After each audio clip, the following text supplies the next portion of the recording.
Nashik Pune railway मार्गाचा मुद्दा पुन्हा ऐरणीवर. संगमनेरमध्ये जन आंदोलनाला मोठा प्रतिसाद. तेजस घोसाळे, प्रतिनिधी संगमनेर.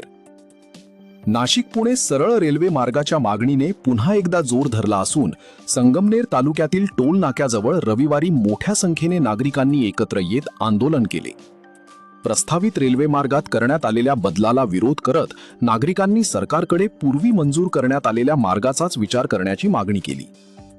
या आंदोलनात राज्याचे माजी मंत्री बाळासाहेब थोरात, माजी आमदार डॉक्टर सुधीर तांबे, जयश्री थोरात, पद्मश्री रघुवीर खेडकर, वंचित बहुजन आघाडीच्या प्रवक्त्या उत्कर्षा रूपवते यांच्यासह विविध राजकीय आणि सामाजिक संघटनांचे पदाधिकारी व कार्यकर्ते सहभागी झाले होते.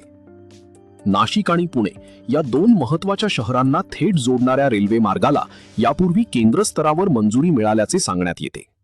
मात्र त्यानंतर मार्गाच्या आराखड्यात बदल करून नाशिकहून शिर्डी, अहिल्यानगर मार्गे पुण्याकडे जाणारा पर्याय पुढे आणण्यात आल्याने संगमनेरसह सिन्नर, नारायणगाव, आळेफाटा, जुन्नर, मंचर, खेड आणि चाकण परिसरात नाराजी निर्माण झाली आहे.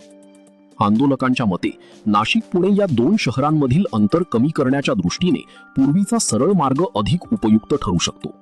त्यामुळे आधी निश्चित करण्यात आलेल्या मार्गाला पुन्हा प्राधान्य द्यावे अशी मागणी